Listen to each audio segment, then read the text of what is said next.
Hey everyone, it's Skyla. Welcome back to the channel, and your second part, or your second one of your top 10 Thursdays a day later.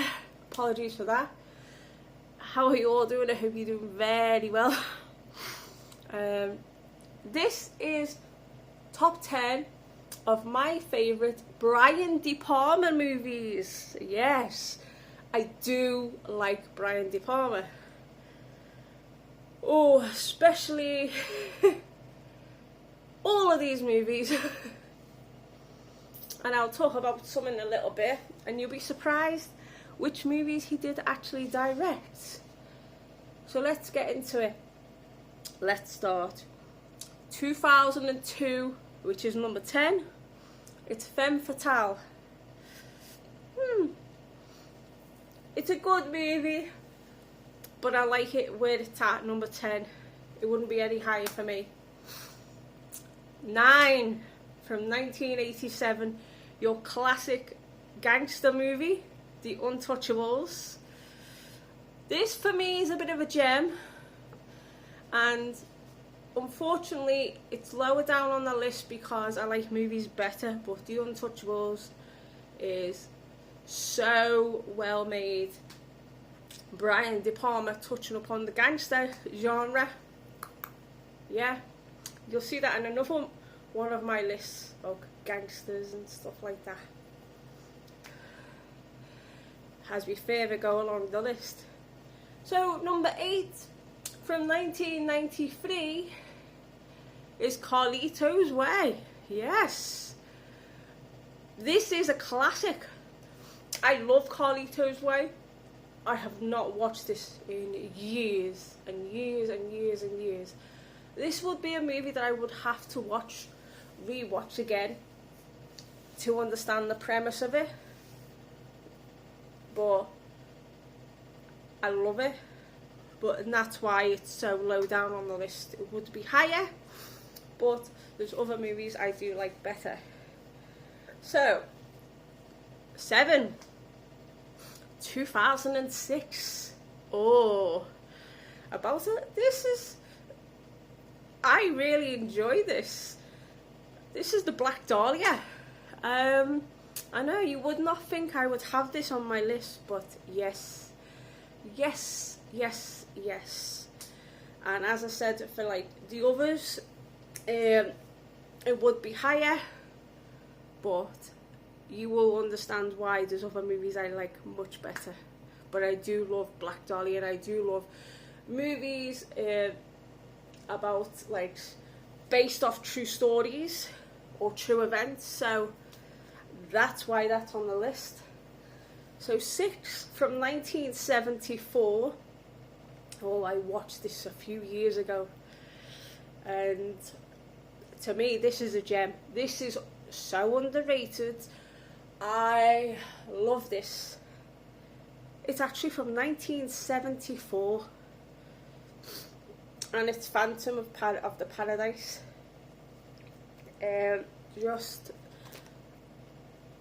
That's why I'm telling you it is a underrated gem.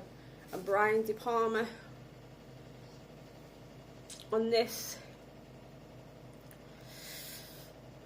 doing that, chef's kiss. Now 5, we're getting into some big hitters now. Oh boy, 1976. You've got Sissy Spacek, you've got John Travolta.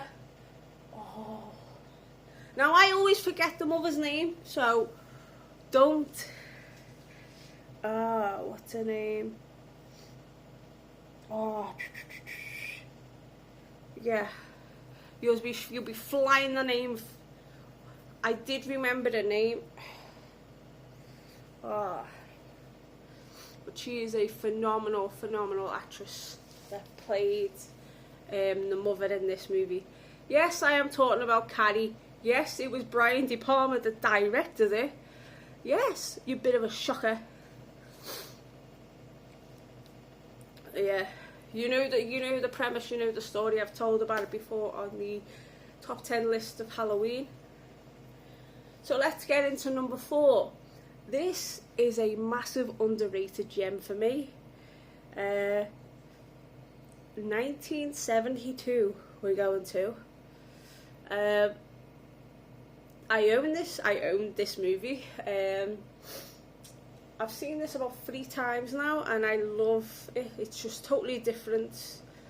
It's actually called Sisters, and it's about 2 sisters, and just let's say things happen with those 2 sisters. Yeah. And I absolutely adore it, because I thought it was, when I was on somebody's live video a few years ago, way before I moved here, we were talking about a movie, and I thought it was this movie, and it wasn't. It was another movie, and he was talking about Switchblade Sisters, and I thought it was the same, and I went, oh, is it the same one? Directed by Brian De Palma, and they went, no, it's completely different, and I was just, oh no, completely getting things mixed up here.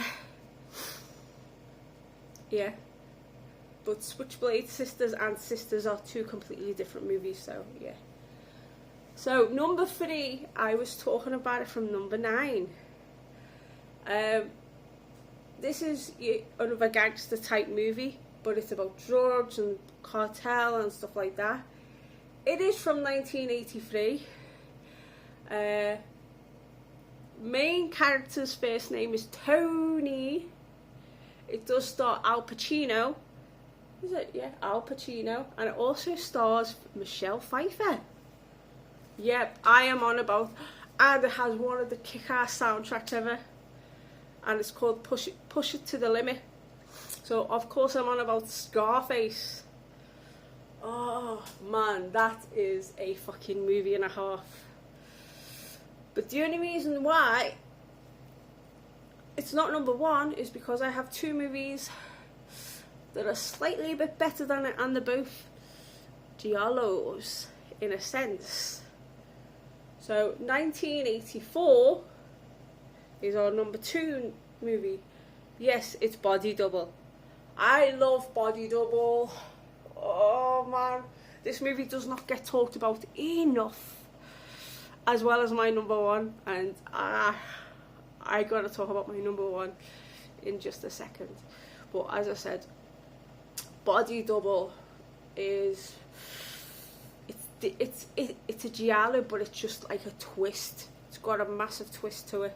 That's all I am going to say. Which brings me on to number 1, 1980.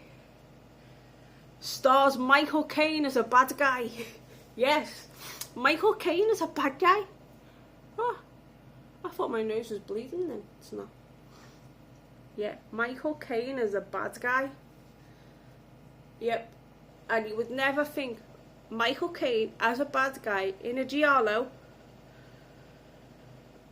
Yep, I'm on about Dressed to Kill. If you have not seen Dressed to Kill, I highly recommend you watch Dressed to Kill, and you see Michael Caine in a different light, as a bad guy, as a villain, and you'll thank me later. That's all I'll say. So let's rerun this list.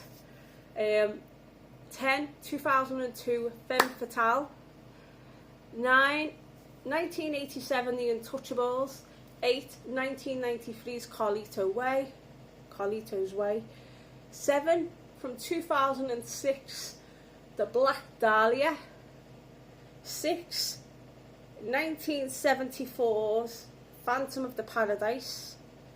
5, from 1976, Carrie. 4, from 1972, Sisters. 3, from 1983, Scarface. 2, from 1984, Body Double. And of course, number 1, my top 10 of my favourite Brian De Palma movies is from 1980, and it is Dressed to Kill. And you would never ever think that Brian De Palma would touch into the giallo genre, but he did. So yeah, that's my list complete. Next week we are working with a father-son duo. Yes, that's your clue for next week. Father-son duo. So anyway, hope you enjoyed these lists. like, comment, subscribe, all that jazz, turn that notification bell on, and you will see me next week, hopefully on Thursday. If not, they will probably be pre-filmed and then uploaded on Thursday. We'll see how we go. So yeah, stay gaudy, have unpleasant dreams, and I will see you all very, very soon. Ciao, bye.